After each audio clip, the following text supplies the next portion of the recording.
They laughed before I could even close the front door. "You actually live here?" My sister scoffed, her perfectly manicured hand brushing against the chipped paint on my hallway wall like it might stain her. Her friends, dressed in designer coats and expensive indifference, giggled behind her, eyes scanning my tiny one-bedroom apartment with mock pity.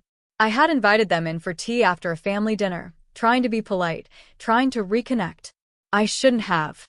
She wrinkled her nose. "You really should aim higher. I mean, it's 2025. Who still lives like this?" I smiled, but inside, I burned. Not because of her words. I'd heard worse. I'd lived worse. But because she had no idea who she was talking to. To her, I was the sibling who never made it. To her friends, I was just another broke guy scraping by in a cheap apartment. To the world, I was invisible. But what none of them knew was this. I had once been homeless. I had once slept under bridges, eaten out of dumpsters, and prayed for warmth in cardboard shelters.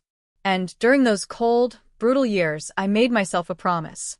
If I ever got a second chance, I'd never just survive. I'd own everything they said I couldn't. That night, after they left laughing down the stairwell, I sat in my tiny living room, staring at the cracked ceiling, and opened my laptop. Not for escape, for business. Because while they mocked, I'd been buying. Silent. Strategic. Smart. They didn't know that the apartment they mocked. I didn't rent it. I chose it. Because it was part of a complex that sat on land I had been eyeing for 3 years. Land everyone ignored. But I saw potential. And that's the difference between people like my sister and people like me. She flaunted money she didn't earn. I studied. I learned. I built, quietly.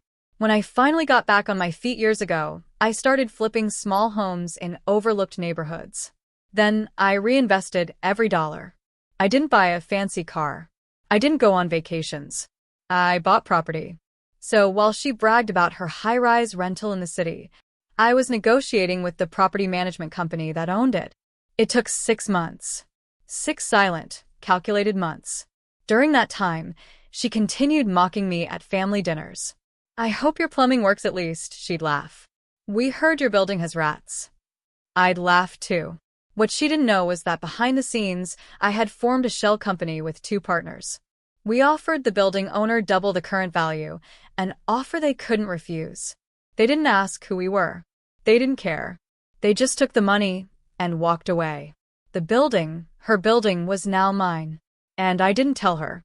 Not yet. I waited until the day her rent contract expired. That morning, I sent a formal notice to every tenant.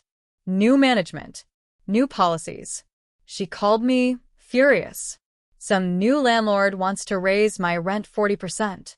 This is ridiculous. I almost felt bad. Almost. "You should talk to your landlord," I said calmly. "See what kind of person they are."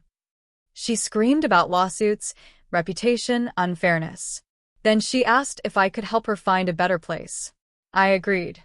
Invited her to my apartment again. She hesitated. "That dump." "It's changed," I said. She came. This time, the elevator was new. The halls freshly painted.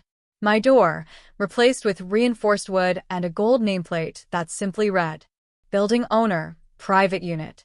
She stared at it. "What is this?" I opened the door. Same layout, but renovated. Polished floors. Smart lights. Floor-to-ceiling bookshelves. A wall-mounted screen showing live building security footage. On the kitchen island sat a file. Her lease agreement. With a sticky note that said, "Let me know if you'd like to renew at market price." She went pale. "I don't understand." "You don't have to," I said gently. "Just know that this dump is mine. And so is yours." She stared at me like I was someone else. And maybe I was. Because sometimes it takes losing everything to see how to gain everything else. She walked out in silence. But 2 days later, she returned alone. No friends. No designer coat. Just her, with an apology on her lips and humility in her eyes. We talked. And I realized this revenge wasn't about rent or ownership. It was about respect. Sometimes the people closest to us forget our worth. Sometimes we forget it too. But the truth? Value isn't in what you wear or where you live. It's in what you build, what you survive, and who you become when no one's watching. Now people are watching, but I still live in that same building. Not because I have to, because I chose to. Because real power doesn't scream. It signs deeds, flips titles, and makes moves in silence.